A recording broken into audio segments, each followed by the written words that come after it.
حضرت عبداللہ ابن عباس رضی اللہ تعالیٰ عنہ سے مروی ایک روایت ہے، میں ایک دن حضور کے پیچھے بیٹھا ہوا تھا، سواری میں حضور کا ردیف تھا، تو حضور نے فرمایا، اے بیٹے، اے لڑکے، میں تجھے کچھ کلمات سکھاتا ہوں، تو اللہ کے حقوق کا خیال رکھ تو وہ تیری حفاظت فرمائے گا۔ تو اللہ تعالیٰ جل شانہ کے احکام کی حفاظت کر، تو اسے اپنے سامنے پائے گا۔ اذا سألت فاسأل اللہ، جب سوال کرے تو اللہ سے ہی سوال کرے، اللہ سے مانگنے کا مزاج پیدا کر لیں کہ فرمایا تمہارے جوتے کا تسمہ بھی ٹوٹ جائے تو وہ بھی اللہ سے مانگو۔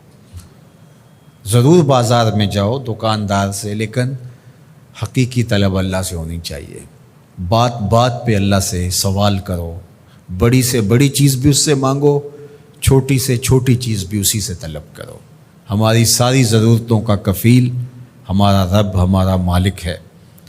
تو دوسری نصیحت یہ کی کہ جب تو استعانت طلب کرے، مدد طلب کرے، تو اللہ سے ہی استعانت طلب کرے۔ وعلم، اور جان کہ اگر ساری امت، سارے لوگ، پوری قوم جمع ہو کے تمہیں فائدہ پہنچانے کی کوشش میں لگ جائیں تو تمہیں وہی فائدہ پہنچا سکتے ہیں جو تیرے لیے تیرے رب نے لکھا ہے۔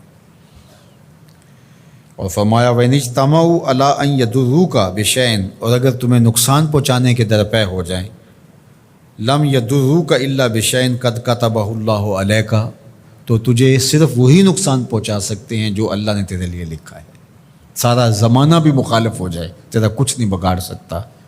ہاں، تیرے مقدر میں اگر کوئی چیز، کوئی بگاڑ لکھا ہے تو وہ ہوگا، اس کا ذریعہ وہ بن جائیں گے۔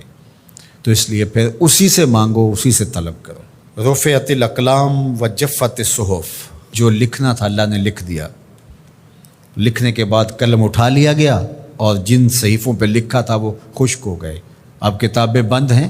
تو اس لیے اس نے تیرے لیے جو لکھا ہے وہ ہو کے رہے گا، تو خام خواہ لوگوں سے ڈرنے کی ضرورت نہیں ہے، اور تیرا فائدہ، تیرا نقصان اسی کے دستے قدرت میں ہے، تو اسی سے طلب کر، اسی سے مانگ۔ اور فرمایا تو اللہ تعالیٰ جل شانہ کو رخاء میں، خوشحالی میں یاد کر، یعرف کا فی الشدہ، وہ تجھے مشکل میں پہچانے گا۔ یعنی جو شخص خوشحالی کے دور میں اس کے پاس دولت ہے، صحت ہے، تو اللہ تعالیٰ کو فراموش نہیں کرتا، اللہ اس کی بدحالی کے زمانے میں اس کو فراموش نہیں کرتا۔ وعلم، اور جان، ان النصر مع الصبر، کہ جو مدد ہے وہ صبر کے ساتھ آتی ہے۔ وان الفرج مع الکرب، اور کشادگی جو ہے وہ مشکل کے ساتھ آتی ہے۔ وان مع العسر یسرا، اور سہولت جو ہے وہ مشقت برداشت کرنے کے بعد آتی ہے، تنگی کے بعد فراخی آتی ہے۔ پہلو مشکل پھر تمنا، پہلو کنڈا پھر پل، شاید مگروں پہلو مکھیاں ڈس دیاں ڈنگ والیاں۔ تو یہ سب ہوتا ہے، مشکلات، تکلیفیں، آلام، مصائب، ان سب سے گزر کر کے آسانیاں آتی ہیں۔ خود حضور کی زندگی دیکھ لیجئے، مدنی زندگی، مکی زندگی کے گزرنے کے بعد طائف کے مراحل کو طے کرنے کے بعد آتی۔ تو ہم ڈائریکٹ اگر چاہیں مکی زندگی کو اختیار کیے بغیر اور طائف کی مشکلات اور سنگلاخ راستوں سے گزرے بغیر مدنی برکتیں حاصل کرنا، تو وہ نہیں پا سکتے۔ تو یہ اللہ تعالیٰ نے ایک نظام رکھا ہوا ہے۔